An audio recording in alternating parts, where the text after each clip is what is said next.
Hello everyone and welcome back to Tempe Book Chatting. It's been ages since I started thinking about what I could possibly say when I finally decided to review Manacled. This book literally changed the course of my existence, and for those asking, no, I'm not joking. To be more precise, Manacled is a fanfiction written by SenLinYu and published on AO3. I'll go on with my review assuming you all know what a fanfiction is, because come on, I hope you also read fanfictions on EFB, Wattpad and AO3 when you were 15. Before giving you more details, I want to take a moment to warn you. Manacled is an amazing story, absolutely worth reading, but the topics of the novel are dark and can be very heavy to digest. RAPE is depicted in the story. It's never too graphic, and I think the author has been as respectful as possible, but the scenes are there and I need the most sensitive ones to be careful. Anyway, you can find the list with all the trigger warnings on AO3. Set in the Harry Potter universe, Manacled is a Dramione fanfiction, which means that in this story, Hermione Granger and Draco Malfoy end up together. And their love story ends up utterly altering our brain chemistry forever.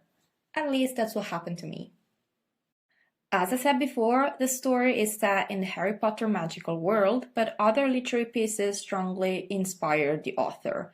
First and foremost, The Handmaid's Tale by Margaret Atwood.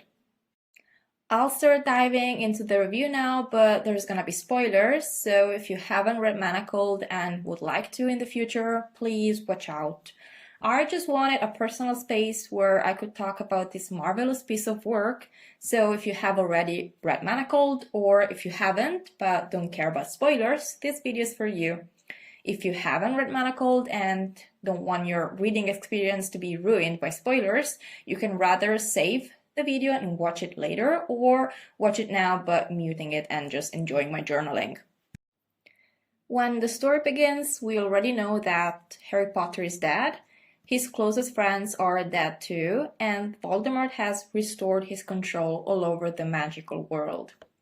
The war against dark magic has been lost, and the only surviving member of the old Order of the Phoenix is Hermione Granger, who has been trapped inside a dark cell at Hogwarts and left there for an indefinite amount of time. She's lost some of her memories, and Voldemort wants to know what she's hiding. As the story unravels, we learn that a terrifying dark plan is being set. Imprisoned witches who used to fight against the Dark Lord are now being sent as incubators to Death Eaters, whose wives are currently struggling to get pregnant. A repopulation program, basically. Hermione is one of them, and guess where she's being sent to? To the High Reeve's house. Who's the High Reeve? The strongest, most brutal of the Death Eaters. Yes, it's Draco Malfoy, of course. Even though I saw it coming when I first read this in here where Hermione meets Draco for the first time after her imprisonment, I literally screamed to the top of my lungs, and I kept doing so page after page. This book, this story is addictive. I hadn't felt like this since Twilight, maybe. I became obsessed with it. I couldn't think of anything that wasn't Manacled. I couldn't do anything but reading Manacled. It was 2 a.m. and I was in bed trying to sleep, but I couldn't because there was one more chapter to read. And the plot twist? The beginning of the flashbacks? I cannot even begin to find the words to explain or estimate the level of obsession I went through when I learned that Hermione and Draco were actually in love before Hermione was imprisoned and lost her memory. The love story portrayed by SenLinYu is one of a kind. If I could find a way to forget every single detail of the story and have the chance to read it again as if it was the first time, I would. I would give anything.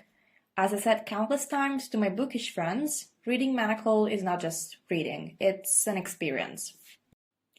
The characters possess compelling personalities, they act driven by their motivations, resulting in a credibility that is essential to a solid story. At the same time, every narrative detail serves a purpose without unnecessary exposition, maintaining the story's atmosphere. In this alternative universe, before losing the war, Hermione is a healer. She has studied in the best magical hospitals of the world and knows how to treat any hex, curse, or mortal injury. The Order of the Phoenix fights every day to wipe Voldemort and his army out. Hermione doesn't go to battle because she's the one who takes care of the injured. And when Draco asks to have her in exchange for his help to the Order, she accepts without hesitation. She's a determined, dedicated woman, a loving friend with solid principles who puts everyone and everything else before her own well-being. She doesn't tell anyone, she keeps it to herself, and that's what I loved about Hermione here. She's completely unselfish. She doesn't want to be thanked for her actions or her choices. She just wants to do everything that's in her power to put an end to this war and save the people she loves the most. Her dearest friends, Ron and Harry, don't seem to understand the strength it takes to do what Hermione does every day. The only person who understands her is the only one she would have never expected to trust, and it's Draco Malfoy.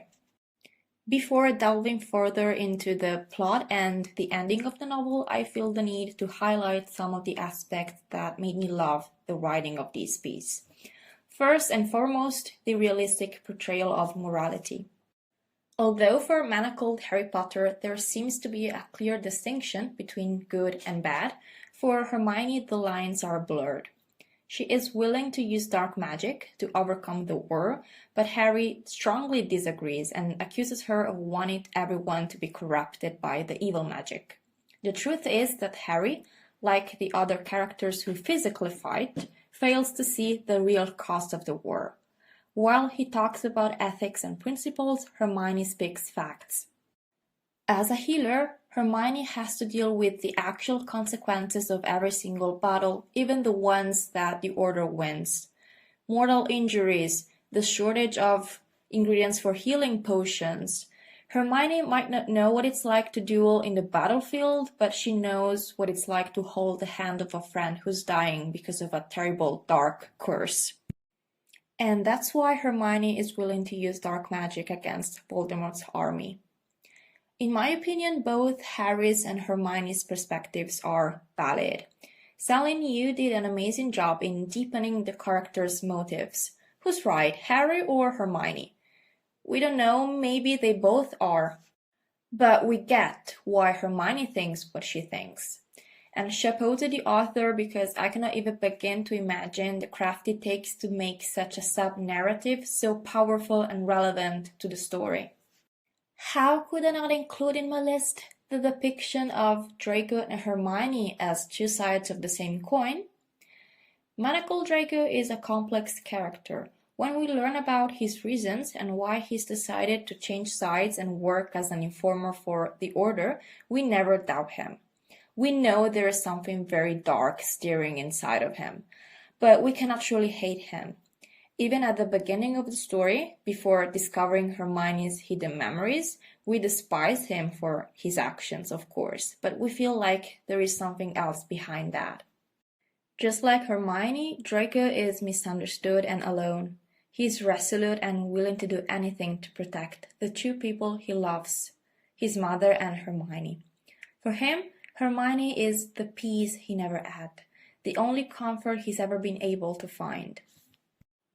My absolute favorite scene? The unbreakable vow. He'd do anything for her. Anything! He was raised to be the heir of Malfoy Manor and to be the most brutal Voldemort servant, and that's what he became, but he's also more than that. The author never tries to romanticize Draco's actions during the war and during the time Hermione is his prisoner, but offers an authentic perspective on the intricate nature of human feelings, choices, and consequences. I loved the way Hermione and Draco saved each other, but also saved the world without ever taking credit for it.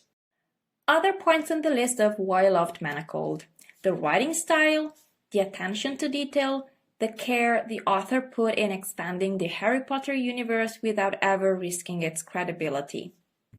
I think the fact that we already know the characters and the setting when we first approach the story helps us getting involved, but San didn't just scratch the surface. She dug deeper and uncovered more to discuss and reflect upon. New yet coherent elements within a world we are so familiar with. This also applies to Hermione and Draco's relationship. They are the enemies to lovers endgame, but no romantic cliché could ever be enough to describe their love. Is there anywhere I could apply for a PhD in Manacled studies? Every time I think about it, I find a new detail, word, character to talk about. Please, I need to write a whole dissertation about it. Very big spoiler alert, the ending of the novel. I personally loved the choice of Ginny being the one who ultimately kills Voldemort. As described in the canon books too, and like Hermione, Ginny is a fierce mother and woman who always knows what's the right step to take. She seems to be the only one who truly sees Hermione apart from Draco, and she always chooses loyalty, courage. She stands for what's right, and she's not willing to give up her moral principles. She's a true friend and a ruthless fighter. In a sense, she gets what Hermione will never have. Recognition, gratitude, respect. I get extremely emotional when I think about the ending of Manacled. Hermione gets to live in peace with Draco and their daughter, but the world never knew she was actually the one who carried the burden of the war on her shoulders. SenLinYu lives us like this, with the hope that two broken characters live their lives trying to put back the pieces and enjoy their time together after the war. This novel is a masterpiece, and I'm so happy that the author is going to publish her first novel next year because, San, I swear to God, I'm gonna give you all my money.